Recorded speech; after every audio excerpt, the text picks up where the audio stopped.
ದೇವರ ಅತಿ ಪರಿಶುದ್ಧ ನಾಮಕ್ಕೆ ಸ್ತೋತ್ರವಾಗಲಿ. ಮತ್ತೊಂದು ದಿನವನ್ನು ಕಾಣುವಂತೆ ದೇವರು ನಮಗೆ ಸಹಾಯ ಮಾಡಿದ್ದಕ್ಕಾಗಿ ಸ್ತೋತ್ರ. ಆತನು ಮಾಡಿದ ಎಲ್ಲ ಉಪಕಾರಗಳಿಗಾಗಿ, ಎಲ್ಲ ಆಶೀರ್ವಾದಗಳಿಗಾಗಿ ದೇವರಿಗೆ ಸ್ತೋತ್ರವನ್ನು, ಮಹಿಮೆಯನ್ನು ಸಲ್ಲಿಸ್ತೇನೆ. ಇಂದಿನ ವೇದ ಅಧ್ಯಯನಕ್ಕಾಗಿ ಒಂದು ವಾಕ್ಯವನ್ನು ಓದಿಕೊಳ್ಳೋಣ.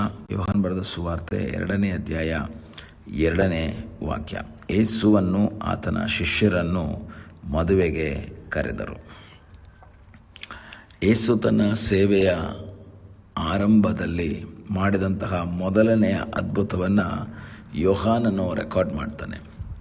ಅದು ಮತ್ತಾಯ, ಮಾರ್ಕ, ಲೂಕ ಈ 3 ಜನರು ಸಹ ಸುವಾರ್ತೆಗಳನ್ನು, ಯೇಸುಸ್ವಾಮಿ ಅದ್ಭುತಗಳನ್ನು ಬರೆದರೂ ಸಹ ಈ ಮೊದಲನೆಯ ಅದ್ಭುತವನ್ನು ಅವರು ಬರೆದಿಲ್ಲ. ಕಾರಣ ನಮಗೆ ಗೊತ್ತಿಲ್ಲ. ಆದರೆ ಯೋಹಾನನು ಕೆಲವು ಅದ್ಭುತಗಳನ್ನು ಬರೀತಾನೆ.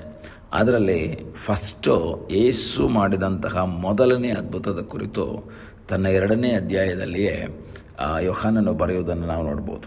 ಇಲ್ಲಿ ಗಲಿಲಾಯದ ಕಾನಾ ಎಂಬ ಊರಿನಲ್ಲಿ ಒಂದು ಮದುವೆ ಆಗ್ತಾ ಇದೆ. ಆ ಮದುವೆಗೆ ಯೇಸುವಿನ ತಾಯಿ ಸಹ ಇದ್ದರು. ಆದರೆ ಅಲ್ಲಿ ವಾಕ್ಯ ಹೇಳುತ್ತೆ, ಯೇಸುವನ್ನು ಆತನ ಶಿಷ್ಯರನ್ನು ಮದುವೆಗೆ ಕರೆದರು. ಯೇಸುವನ್ನು ಶಿಷ್ಯರನ್ನು ಮದುವೆಗೆ ಕರೆದಿದ್ದಾರೆ. ಅಲ್ಲಿನ ಸನ್ನಿವೇಶ ನಮಗೆಲ್ಲ ಗೊತ್ತಿರುವಂಥದ್ದೇ, ಸಣ್ಣ ಮಕ್ಕಳಿಗೂ ಸಹ ಗೊತ್ತಿರುವಂಥ ಸ್ಟೋರಿ.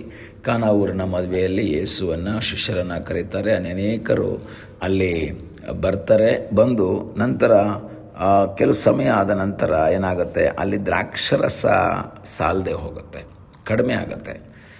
ಅನೇಕ ಸಂದರ್ಭದಲ್ಲಿ ನಾವು ಯೋಚನೆ ಮಾಡ್ತೀವಿ, ಒಂದು ಮದುವೆಯಲ್ಲಿ ಪ್ಲ್ಯಾನ್ ಮಾಡಿಕೊಂಡೇ ಮಾಡಿರ್ತಾರೆ, ಇಷ್ಟು ಜನ ಬರಬಹುದು ಎಂಬುದಾಗಿ ಪ್ಲ್ಯಾನ್ ಮಾಡಿ ಅದಕ್ಕೆ ತಕ್ಕ ಹಾಗೆ ಅಡುಗೆಯನ್ನೆಲ್ಲ ಮಾಡಿರ್ತಾರೆ. ಆದರೆ ಕೆಲವು ಮನೆಗಳಲ್ಲಿ ಅಡುಗೆ ಒಂದು ಆಹಾರ ಕೊರತೆ ಬರೋದನ್ನು ನೋಡ್ಬೋದು. ಅದು ಹೇಗೆ ಕೊರತೆ ಆಗುತ್ತೆ? ಒಂದು ಪ್ಲ್ಯಾನಿಂಗ್ ತಪ್ಪೋಗಿದ್ರೆ ಏನಾಗುತ್ತೆ, ಕೊರತೆ ಆಗುತ್ತೆ. ಎರಡನೇದು, ಪ್ಲ್ಯಾನಿಂಗ್ ಪ್ಲ್ಯಾನ್ ಮಾಡಿದ್ಕಿಂತ ಜಾಸ್ತಿ ಜನ ಬಂದರೆ ಕೊರತೆಗಳು ಬಂದುಬಿಡುತ್ತೆ. ಇಲ್ಲಿ ಏನಾಯಿತು ಅಂತ ನಮಗೆ ಗೊತ್ತಿಲ್ಲ. ಆದರೆ ಇಲ್ಲಿ ಕೊರತೆ ಆಗಿದೆ. ದ್ರಾಕ್ಷರಸವು ಸಾಲದೆ ಹೋಯಿತು. ಹುದ್ಯರ ಒಂದು ಮುಖ್ಯವಾದ ಒಂದು ಪಾನೀಯ ದ್ರಾಕ್ಷರಸ ಮೇಯ್ನಾಗಿ ಅಲ್ಲಿ ಕೊಡಬೇಕು. ಆದರೆ ದ್ರಾಕ್ಷರಸ ಇಲ್ಲ. ತಕ್ಷಣ ಯೇಸು ಹತ್ರ ಆ ವಿಷಯಗಳನ್ನ ಹೇಳ್ತಾರೆ. ಯೇಸು, ನನ್ನ ಸಮಯ ಇನ್ನೂ ಬಂದಿಲ್ಲ ಅಂತ ಹೇಳ್ತಾರೆ. ನಂತರ ಆ ಮರಿಯಳು ಹೇಳ್ತಾಳೆ, ಆತನೇನಾದರೂ ಹೇಳಿದ್ರೆ ಅದನ್ನು ಮಾಡ್ರಿ ಅಂತ. ನಂತರ ಯೇಸು ಹೇಳ್ತಾರೆ, ನೀರನ್ನು ದ್ರಾಕ್ಷರಸ ಮಾಡ್ತಾರೆ. ಇದೆಲ್ಲ ನಮಗೆ ಗೊತ್ತಿರುವಂಥದ್ದೇ. ಆದರೆ ನಾನಿವತ್ತು ಹೇಳಕ್ಕೆ ಬಯಸ್ತಾ ಇರುವಂಥದ್ದು ಏನು ಅಂದರೆ, ಯೇಸುವನ್ನು ಆತನ ಶಿಷ್ಯರನ್ನು ಮದುವೆಗೆ ಕರೆದರು. ಸಮಸ್ಯೆ ಬರುತ್ತೆ ಅಂತ ಕರೆದಿಲ್ಲ. ದ್ರಾಕ್ಷರಸ ಸಾಲದೆ ಹೋದರೆ ಏನು ಮಾಡೋದು ಅಂತ ಅಲ್ಲ ಯೇಸುವನ್ನು ಕರೆದಿರೋದು. Normally they called. ಆದರೆ ಸಮಸ್ಯೆ ಬಂದಾಗ ಯೇಸು ಅಲ್ಲಿದ್ದರಿಂದ ಆ ಸಮಸ್ಯೆಗೆ ಪರಿಹಾರವನ್ನು ಉಂಟು ಮಾಡಿದ್ರು. ಈ ಬೆಳಗ್ಗೆ ವಾಕ್ಯವನ್ನು ಕೇಳುವಂಥ ದೇವರ ಮಗುವೆ, ಸಮಸ್ಯೆ ಬಂದಾಗಲ್ಲ ಯೇಸು ಸ್ವಾಮಿನ ಕರಿಬೇಕಾದದ್ದು. ಇಕ್ಕಟ್ಟುಗಳು ಬಂದಾಗಲ್ಲ ಯೇಸುವನ್ನು ಹುಡುಕಬೇಕಾಗಿರೋದು. ಕೊರತೆಗಳು ಬಂದಾಗಲ್ಲ ಯೇಸುವಿನ ಸಾನ್ನಿಧ್ಯವನ್ನು ಬಯಸಬೇಕಾಗಿರೋದು. ಎಲ್ಲ ಸಂದರ್ಭಗಳಲ್ಲಿ, ಎಲ್ಲ ಸಂತೋಷವಾಗಿರುವಾಗ, ಎಲ್ಲವೂ ಹ್ಯಾಪಿಯಾಗಿ ನಡೀತಾ ಇರಬೇಕಾದ್ರೂ ಯೇಸುವನ್ನು ಕರೆಯುವಂತಹ ಒಂದು ಮನಸ್ಸು ನಮ್ಮಲ್ಲಿ ಉಂಟಾಗಬೇಕು. ಯೇಸುವನ್ನು ನಮ್ಮ ಜೊತೆಯಲ್ಲಿ ಇಟ್ಕೊಳ್ಬೇಕು ಎಂಬ ಒಂದು ಬಯಕೆ ನಮ್ಮಲ್ಲಿ ಉಂಟಾಗಬೇಕು. ಈ ಬೆಳಗ್ಗೆ ವಾಕ್ಯವನ್ನು ಕೇಳುವಂತಹ ದೇವರ ಮಗುವೆ, ನಿನ್ನ ಜೀವಿತದಲ್ಲಿ ಅದ್ಭುತವನ್ನು ಮಾಡುವ ಸರ್ವಶಕ್ತನಾದ ಒಬ್ಬ ದೇವರಿದ್ದಾನೆ. ಬಿಡುಗಡೆ ಕೊಡುವಂತಹ ಒಬ್ಬ ದೇವರಿದ್ದಾನೆ. ಅಸಾಧ್ಯಗಳನ್ನು ಸಾಧ್ಯ ಮಾಡುವಂತಹ ಒಬ್ಬ ದೇವರಿದ್ದಾನೆ. ಆದರೆ ನೀನು ಆತನನ್ನು ಕರೀಬೇಕು. ನೀನು ಆತನನ್ನು, ಸ್ವಾಮಿ ನನ್ನ ಬಳಿಗೆ ಬರಬೇಕು, ನನ್ನೊಂದಿಗೆ ನೀನು ಬರಬೇಕೆಂಬುದಾಗಿ ದೇವರ ಸನ್ನಿಧಾನದಲ್ಲಿ ಕರೆಯುವುದಕ್ಕೆ ನೀನು ತಯಾರಾಗುವುದಾದರೆ ನಿನಗಾಗಿ ಅದ್ಭುತವನ್ನು ಮಾಡುವ ಸರ್ವಶಕ್ತನಾದ ಒಬ್ಬ ದೇವರಿದ್ದಾನೆ. ಈ ಮದುವೆ ಮನೆಯವನಿಗೆ ಗೊತ್ತಿಲ್ಲ ಈ ಥರ ದ್ರಾಕ್ಷರಸ ಸಾಲದೆ ಹೋಗುತ್ತೆ, ಆಗ ಯೇಸು ಬೇಕಾಗುತ್ತೆ ಅಂತೇನು ಗೊತ್ತಿಲ್ಲ. ಅದು ಅಲ್ಲ, ಯೇಸು ಅದುವರೆಗೂ ಯಾವುದೇ ಒಂದು ಅದ್ಭುತ ಮಾಡದೇ ಇರುವುದರಿಂದ ಯಾರಿಗೂ ಆ ವಿಷಯ ಗೊತ್ತೂ ಇಲ್ಲ.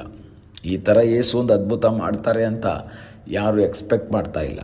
ಎಕ್ಸ್ಪೆಕ್ಟ್ ಮಾಡಿಕೊಂಡು ಯೇಸುವನ್ನು ಕರೀತಾ ಇಲ್ಲ.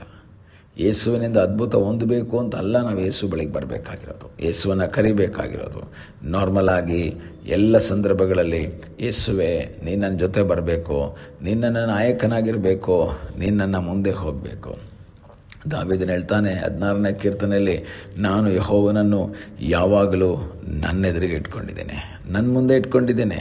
ಈ ಬೆಳಗ್ಗೆ ದೇವರ ಸನ್ನಿಧಾನದಲ್ಲಿ ವಾಕ್ಯವನ್ನು ಕೇಳುವಂಥ ದೇವರ ಮಗುವೆ, ನಿನ್ನ ಜೀವಿತದ ಪ್ರತಿಯೊಂದು ಸನ್ನಿವೇಶಗಳಲ್ಲಿ, ಪ್ರತಿಯೊಂದು ಪರಿಸ್ಥಿತಿಗಳಲ್ಲಿ ಯೇಸುವನ್ನು ಕರೆಯುವುದಕ್ಕೆ ನೀನು ತಯಾರಾಗುವುದಾದರೆ, ಯೇಸುವನ್ನು ಇನ್ವೈಟ್ ಮಾಡುವುದಕ್ಕೆ ನೀನು ತಯಾರಾಗುವುದಾದರೆ, ಸಮಸ್ಯೆ ಬಂದಾಗ ನೀನು ನಿರಾಶೆ ಪಡಬೇಕಾಗಿ ಬರಲ್ಲ, ನೀನು ಭಯಪಡಬೇಕಾಗಿ ಬರಲ್ಲ. ಈಗಲ ಸಮಯದಲ್ಲಿ ದೇವರಿಗೆ ಹೇಳೋಣ, ಸ್ವಾಮಿ ನೀನು ನನ್ನ ಎಲ್ಲ ಸಂದರ್ಭಗಳಲ್ಲಿ ನನ್ನ ಜೊತೆ ಬರಬೇಕು, ನೀನು ನನ್ನ ಸಂಗಡ ಇರಬೇಕೆಂಬುದಾಗಿ ದೇವರ ಸನ್ನಿಧಾನದಲ್ಲಿ ಪ್ರಾರ್ಥನೆ ಮಾಡುವಾಗ ಆತನು ನಿನ್ನ ಸಂಗಡ ಬರ್ತಾನೆ. ಯಾವುದೇ ಒಂದು ಕಾರ್ಯವನ್ನು ಮಾಡುವುದಕ್ಕಿಂತ ಮುಂಚೆ, ಯೇಸುವೆ ಇದರಲ್ಲಿ ನಿನ್ನ ಸಾನ್ನಿಧ್ಯ ಬೇಕು, ನೀನು ನನ್ನ ಸಂಗಡ ಇರಬೇಕು ಎಂಬುದಾಗಿ ದೇವರ ಸನ್ನಿಧಾನದಲ್ಲಿ ಪ್ರಾರ್ಥನೆ ಮಾಡುವುದಾದರೆ ಖಂಡಿತವಾಗಿ ಆತನು ಬರ್ತಾನೆ. ಮದುವೆಗೆ ಯೇಸುವನ್ನು ಕರೆದ್ರು, ಯೇಸು ಬಂದರು. ಅಲ್ಲಿ ಬಂದಂತಹ ಸಮಸ್ಯೆ ಮಧ್ಯದಲ್ಲಿ ಅವರು ಪರದಾಡಲಿಲ್ಲ. ಯೇಸು ಹತ್ರ ಹೇಳಿದ್ರು, ಸಮಸ್ಯೆಗೆ ಪರಿಹಾರ ಆಯಿತು. ನಿನ್ನ ಜೀವಿತದ ಎಲ್ಲ ಪರಿಸ್ಥಿತಿಗಳಲ್ಲಿ ಯೇಸುವಿನ ಸಾನ್ನಿಧ್ಯವನ್ನು ಬಯಸು, ಆತನು ನಿನ್ನನ್ನು ಆಶೀರ್ವದಿಸ್ತಾನೆ. ಪ್ರಾರ್ಥಿಸೋಣ. ನಮ್ಮನ್ನು ಬಹಳವಾಗಿ ಪ್ರೀತಿ ಮಾಡುವ ಪರಲೋಕದ ತಂದೆಯಾದ ದೇವರೇ, ಈ ಸಮಯಕ್ಕಾಗಿ ಸ್ತೋತ್ರ. ಈ ಸಮಯದಲ್ಲಿ ಮತ್ತೊಂದು ಆವರ್ತಿ ನಿನ್ನ ಸನ್ನಿಧಾನದಲ್ಲಿ ನಾವು ಬಂದಿದ್ದೇವೆ. ತಲೆಬಾಗಿರುವಂತಹ ನಿನ್ನ ಮಕ್ಕಳನ್ನು ಆಶೀರ್ವಾದ ಮಾಡಪ್ಪ. ಪ್ರತಿಯೊಂದು ಸನ್ನಿವೇಶಗಳಲ್ಲಿಯೂ ನಿನ್ನನ್ನು ಕರೆಯುವುದಕ್ಕೆ, ನಿನ್ನ ಮುಖವನ್ನು ನೋಡುವುದಕ್ಕೆ ನಿನ್ನ ಮಕ್ಕಳಿಗೆ ನೀನು ಸಹಾಯ ಮಾಡು ಎಂಬುದಾಗಿ ನಾವು ಪ್ರಾರ್ಥಿಸ್ತೇವೆ. ಪ್ರಾರ್ಥನೆಯನ್ನು ಕೇಳಿದ್ದಕ್ಕಾಗಿ ಸ್ತೋತ್ರ. ಯೇಸುವಿನ ನಾಮದಲ್ಲಿ ತಂದೆಯೇ, ಆಮೇನ್. God bless you.